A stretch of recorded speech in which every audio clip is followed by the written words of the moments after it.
Les obsèques furent très émouvantes. En plus de nous, tous les Anglais d'Assagnier y assistèrent. Lorsque nous rentrâmes à la maison, je suivis le docteur Laine dans son bureau et abordai le sujet de mon départ. Il fut très aimable et insista pour que j'accepte 1 semaine de plus de salaire. Je n'ai pas le sentiment de le mériter, docteur Laine. Je veux dire, j'ai échoué. Ma venue ne l'a pas sauvé.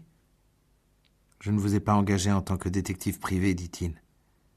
Je n'ai jamais imaginé que la vie de ma femme pouvait être en danger. J'étais convaincu que cela avait uniquement un rapport avec ses nerfs. Vous avez fait tout ce que vous pouviez. Je pense que durant les derniers jours, elle se sentait plus heureuse et plus en sécurité car vous étiez là. Vous n'avez rien à vous reprocher. Il fut convenu que je quitterais Tel Yarimja le jour suivant et que je resterais 1 journée ou 2 avec la surveillance générale de l'hôpital à Hassanieh pendant que je prendrais mes dispositions pour retourner en Angleterre. Le docteur Laine fut assez gentil pour me proposer de choisir un souvenir parmi les affaires de sa femme. « Oh non, vraiment, docteur Laine, je ne peux pas. » Mais il insista et me suggéra de prendre sa trousse de toilette en écaille de tortue. « Docteur Laine, c'est un objet de grande valeur, je ne peux pas accepter, vraiment. » Je n'ai personne d'autre à qui donner ces choses. Je pouvais tout à fait imaginer qu'il ne voulait pas qu'elle tombe dans les petites mains cupides de Mrs. Mercado, et je ne crois pas qu'il souhaitait les offrir à Miss Johnson. « Bien, dit-il, voici la clé du coffre à bijoux de Louise.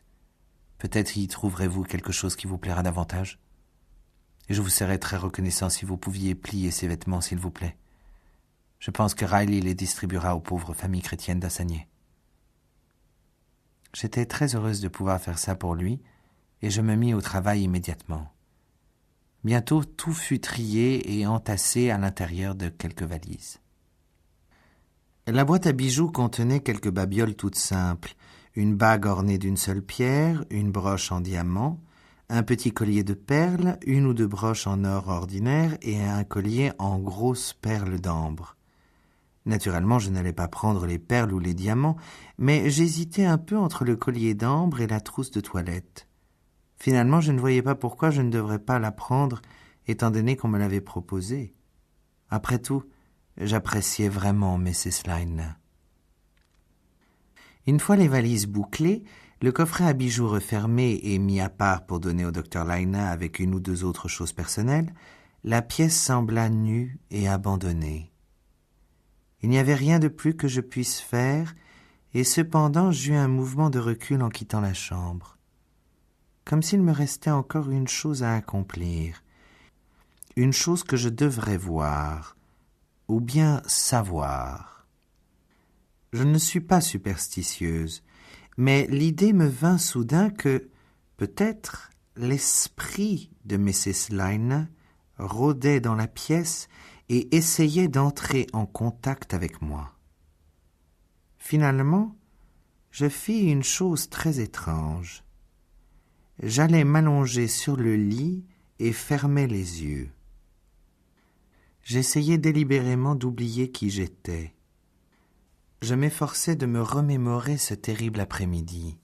J'étais Mrs. Laine, allongée ici pour me reposer, en paix et pas du tout méfiante. C'est incroyable cette faculté de pouvoir faire des choses inouïes. Je suis une personne parfaitement normale qui a les pieds sur terre, qui ne s'effraie pas d'un rien, mais je peux vous dire qu'après avoir été étendue là pendant environ 5 minutes, j'ai commencé à avoir la chair de poule et à ressentir des choses. Je n'ai pas essayé de résister. J'ai délibérément encouragé ce sentiment. J'ai pensé « Je suis Mrs. Laine. Je suis Mrs. Laine. » Je suis allongée ici, à moitié endormie. Dans un moment, très bientôt maintenant, la porte va s'ouvrir. J'ai gardé les yeux rivés sur cette porte. Au bout d'un moment, elle allait s'ouvrir. Je la verrais s'ouvrir et je verrais la personne qui l'ouvrirait. Je répétais d'un ton monotone, « La porte va s'ouvrir, la porte va s'ouvrir. » Une sorte de frisson passa le long de mon dos et s'installa dans mes jambes. Elles étaient engourdies, paralysées. Et puis lentement j'ai vu la porte commencer à s'entrebâiller. Je ne pouvais pas bouger, et j'étais terrifié, malade et pétrifié de terreur. Cette porte qui s'ouvrait lentement, si silencieuse.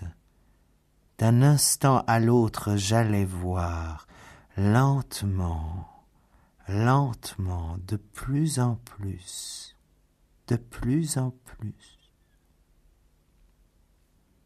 Bill Coleman entra sans bruit.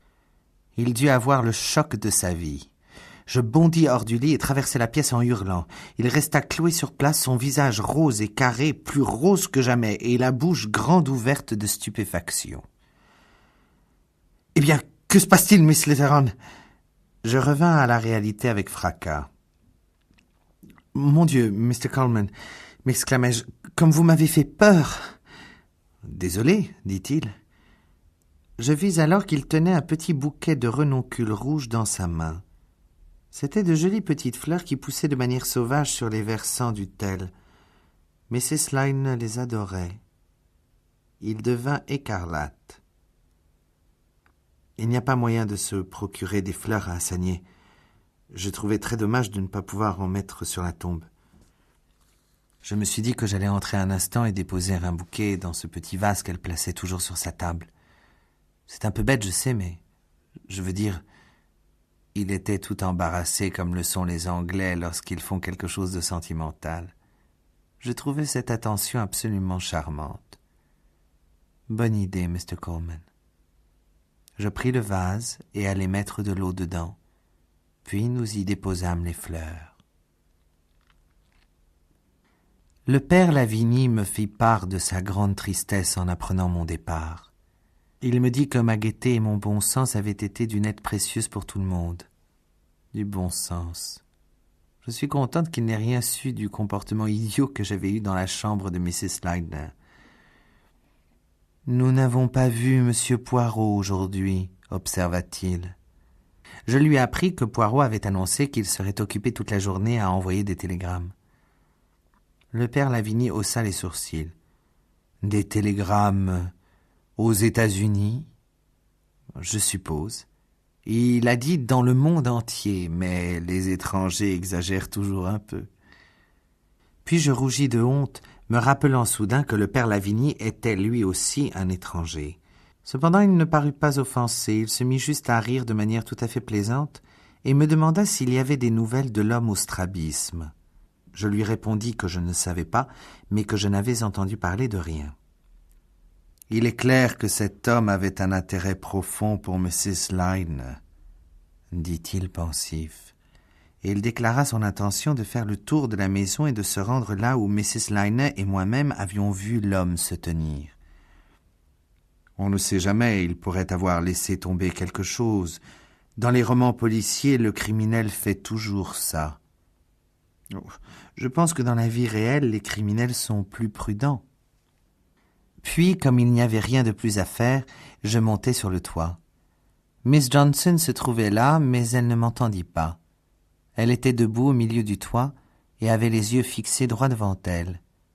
Il y avait une expression d'horreur sur son visage, comme si elle avait vu quelque chose qu'elle n'arrivait pas à croire. Cela me fit un véritable choc. « Ma chère, appelai-je en me précipitant vers elle, que se passe-t-il » Elle tourna la tête et son regard se figea sur moi, presque comme si elle ne me voyait pas. « Je viens de me rendre compte de quelque chose. »« De quoi ? Racontez-moi. » Elle fit un effort pour se ressaisir. « Je viens de comprendre comment quelqu'un pouvait entrer de l'extérieur sans que personne ne puisse jamais le deviner. » Je suivis la direction de son regard, mais je ne vis rien. Mr. Reiter se tenait dans l'embrasure de la porte de la salle de photographie et le père Lavigny traversait la cour, mais il n'y avait rien d'autre. Je tournai la tête vers elle à nouveau, perplexe, et je la trouvai les yeux fixés sur les miens, avec la plus étrange des expressions. « Je ne saisis pas ce que vous voulez dire. Ne pouvez-vous pas m'expliquer ?» Elle secoua la tête. « Pas maintenant. Plus tard. Je Je dois d'abord y réfléchir. Nous aurions dû comprendre, oh, nous aurions dû. » Elle me poussa pour passer et descendit l'escalier d'un pas chancelant. Nous allâmes tous nous coucher très tôt cette nuit-là. Miss Johnson était venue dîner et s'était comportée plus ou moins comme d'habitude, bien qu'elle eût une sorte de regard lointain et qu'une ou deux fois elle n'ait pas compris ce que les gens lui disaient. Ce ne fut pas un repas très confortable.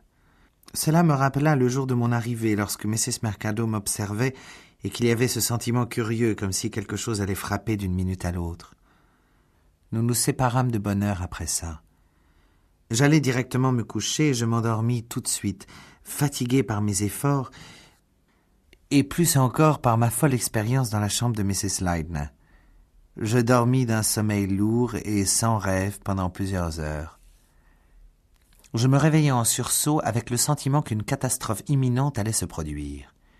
J'avais entendu un bruit, et tandis que je me redressais dans mon lit, il résonna une nouvelle fois. C'était une sorte d'horrible grognement agonisant. J'allumai ma bougie et bondis hors du lit.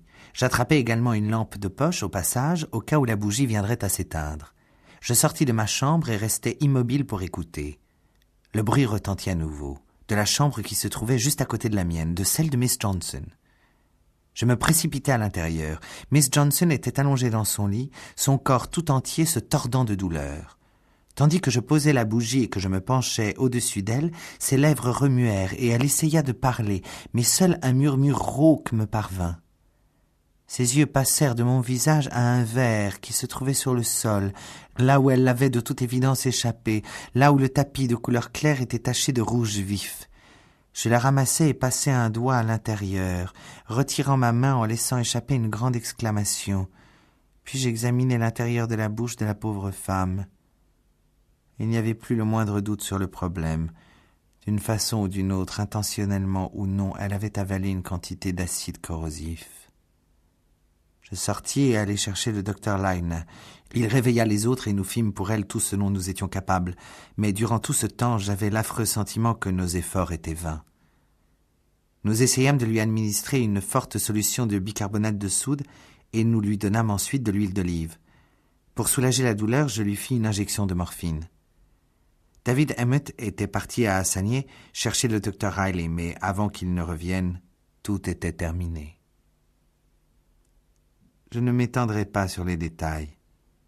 Un empoisonnement avec une forte solution d'acide chlorhydrique, il est vraisemblable qu'il s'agissait bien de ce produit, est l'une des morts les plus douloureuses possibles.